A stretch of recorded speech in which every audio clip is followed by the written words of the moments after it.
This time of year, there is a lot of great content out there about achieving your goals, how to set smart goals, how to become the best version of yourself this year. There are so many tools for staying on track, for staying motivated. But today I want to talk about what true greatness looks like. Hi, I'm Michelle. I set out to read 52 books this year and to see what I could learn from those books. Book number 3 was Boys in the Boat: 9 Americans and Their Epic Quest for Gold at the 1936 Berlin Olympics, written by Daniel James Brown. Now, I am not knocking self-help books. I actually have quite a few lining my shelves, but sometimes I find that the books that inspire me the most are the ones that are real live stories about people who actually existed, people who achieved greatness in the face of insurmountable odds. When I read Boys in the Boat, I knew it was exactly that kind of book about these 9 young men who did just that. And today I want to share with you 5 principles that I learned from them about what greatness looks like. First of all, don't overthink how you're going to arrive at your destination. Certainly, it would be foolish to go on a journey without having a course of action or a map of some sort, but I think we underestimate the value of just getting started. When Joe Rance, who is the main character of this book, first went to the University of Washington, his main goal was simply to marry his high school sweetheart and to be able to graduate and get a job. Sounds easy enough, but the odds really were stacked against him. It was right after the stock market crash of '29. He had been living on his own when his family left him when he was only 15 years old. He had nothing, so he showed up at the crew house wanting to row for the University of Washington crew team, but it was simply a means to an end. It was a way to have a part-time job that would ensure that he could actually finish school. He never in a million years envisioned the ultimate thing that in 1936 he would go to the Olympics and with his team he would win the gold medal. That never even occurred to him. So really, in many ways, for me, I find it helpful to think of a goal as just kind of a general direction, a direction that I'm headed, understanding that, it can take me off on different courses and my goal may change as time goes on, but it helps to think of just getting out there. If you want to run a marathon, just put on your shoes and start running. When Joe and Roger, his good friend, showed up at tryouts that first day, Joe asked Roger, "Aren't you nervous?" And because Joe looked really cool and confident, and Roger looked really cool and confident, and Roger said, "Of course I'm nervous. I am completely panicked. I'm just trying to look this way so that I can demoralize the competition." Because the fact is, nobody wants to fail. Nobody wants to look silly or stupid, but it's all a little unnerving to get started with something that we're unsure about. But just get out there and get started. And once you get started, just keep showing up again and again, day after day after day. Roger and Joe, when they first started crew, had no idea how to even hold an oar. And the weeks and the months that followed were completely grueling, being out there on the water in the freezing rain and not knowing how they were doing. One day they would be doing great and feel like they were just soaring, and the next day they would be just feeling demoralized again, but they just kept showing up every single day. Excellence doesn't happen all at once. It just doesn't happen overnight. It takes time, and it takes days and weeks and months of just showing up. But remember, if you fall, you've got your direction. Just stand up and start walking again, start going again. Cross country, baby. And the second thing, keep your mind in the boat. MIB. the crew's coxswain, when they would be in the middle of a race, would sometimes yell out, MIB, MIB. And that would remind the crew that they had to really focus on what was going on right there and then. Probably rowing, more than any other athletic endeavor, requires the team to really do that, to really, they said, once you step into that boat, from that moment until the time that you cross the finish line, you cannot think of anything but just what is right there in that little space. You can't pay attention to the crowds that are cheering on the sidelines.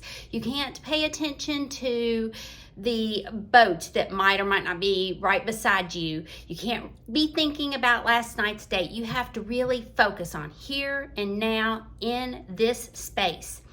And there's something there for us, because it is helpful to set aside times where we can give such intense focus to our goals and to the things that we want to do, to metaphorically keep our minds in the boat, where we can just really plow in and focus on what it is we're trying to accomplish or achieve. And then once we cross that finish line for that time slot, it's okay to step out of the boat and not think about it anymore for a little while until you get in the boat again. The cruise coach, Ulbrickson, he, after they had beat this great win against their arch rivals, Cal, University of California at Berkeley, he told the crew, he said, now I want you to go and spend 2 weeks just really focusing on your studies and taking care of the things that you need to be taking care of, and not to be thinking about rowing, because he knew that when they came back, they were going to have to go into some hard training time to get ready for the Olympics in Berlin. So that there's something, again, there for us to learn, because we do, obviously, we have a lot of priorities. We have a lot of things that are important to us. And so when we set aside time to focus on our goals, it's helpful when we are able to walk away from them, to be able to say, I gave that my time and attention, and now I can turn my attention to my other priorities, the people that I love, the people that I want to take care of, the other things that are important to me.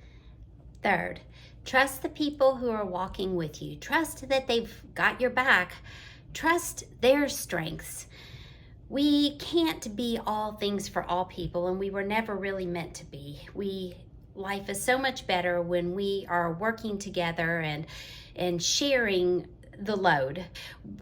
Joe learned this lesson. He had a good neighbor and friend when he was young, Charlie McDonald, who had a logging business, and he gave Joe a part-time job at one point, and it was just back-breaking labor. They would go into the woods, down into the bottomlands near the river, and cut down these ginormous cottonwoods and haul them out of the woods, and using pack horses. And one of the things that constantly amazed Joe was how Charlie could be so gentle and just easygoing, and how those pack horses would just listen to him and do what he said. It said Charlie would give a signal, and in unison, Fritz and Dick, the horses, would squat down on their haunches while he chained them up. He'd give another signal, and the two would rise and pull as if they were one horse, their movements crisply synchronized, and they pulled with all their hearts. When horses pulled like that, Charlie told Joe, they could pull far more than twice what each could pull alone. They'd pull, he said, till the log moved, the harness broke, or their hearts gave out. And Joe came to remember that, because I think that's exactly the kind of thing he learned when he was on the crew team, that it is definitely a team sport. Great crews may have men or women of exceptional talent or strength. They may have outstanding coxswains or stroke oars or bowmen, but they have no stars. The team effort, the perfectly synchronized flow of muscle, oars, boat, and water, the single, whole, unified, and beautiful symphony that a crew in motion becomes, is all that matters, not the individual, not the self. Remember that when one person wins, we all win. And the fourth principle is very strongly tied to the third principle, and that is be willing to cultivate in yourself a spirit of humility. Humility does not make you a less valuable person. C.S. Lewis said, humility is not thinking less of yourself, but thinking of yourself less. Joe's coach, Ulbrichsen, knew that this was going to be the key to putting a really good crew team together. He said they needed to be very, very powerful physically. They had to possess incredible stamina. They had to have the intellectual capacity to be able to understand the very minute techniques, the small things that it takes to be able to row well. But the most important thing, he said, that they needed was the ability to disregard his own ambitions, to throw his ego over the gunwales, to leave it swirling in the wake of his shell, and to pull, not just for himself, not just for his glory, but for the other boys in the boat. Greatness involves knowing my role, knowing what my direction is, where I'm headed, and showing up day after day to see that I'm doing the steps that I need to do. And when I fall off, to get back up and keep going. But at the same time, it's about remembering that life is a team sport. It is not all about me. The sun will rise and set whether I run that marathon or not. And lastly, embrace gratitude. Take the time to just stop and look around and think to yourself, I'm so thankful that I have come this far. I have learned so much. I've gotten stronger. I've gotten faster. Take the time to stop and be grateful for the people who have helped you along the way. After one particular race against California Berkeley, it says, as Joe, he was standing in front of a lot of people who were applauding. He said, as Joe raised a hand to acknowledge the wave of applause rising to greet him, he found himself struggling desperately to keep back tears. He had never let himself dream of standing in a place like this, surrounded by people like these. It startled him, but at the same time, it also filled him with gratitude. And as he stood at the front of the room that day, acknowledging the applause, he felt a sudden surge of something unfamiliar, a sense of pride that was deeper and more heartfelt than he had ever felt before. You know, Boys in the Boat was really such a great book. I mean, you know what is going to happen at the end, and so I was surprised to find that in that last couple of chapters that my eyes were just glued to the pages. I couldn't even pull myself away. And even though I'm a pretty emotional person, I never expected to cry at the end, but tears did flow. Yes, they did. Just really a good book.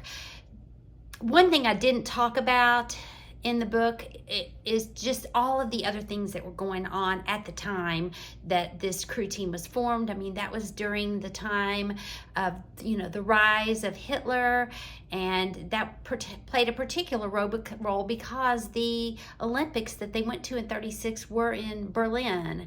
So there was that. There were the stock market crash, the Depression, the horrific dust storms that were going on at that time. It was just a really, really tumultuous time in our nation's history. And that brought up in me the desire to read this book, The Worst Hard Time by Timothy Egan. It's a highly acclaimed book about the Dust Bowl, the Great Depression, sharing firsthand accounts of families who lived through this terrible disaster. I'll be reading this book next, and we'll share a video discussing what we can learn from the people and the events of this time in our history.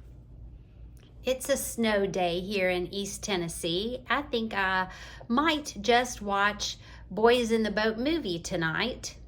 I sure did enjoy the book. It was definitely a book worth reading.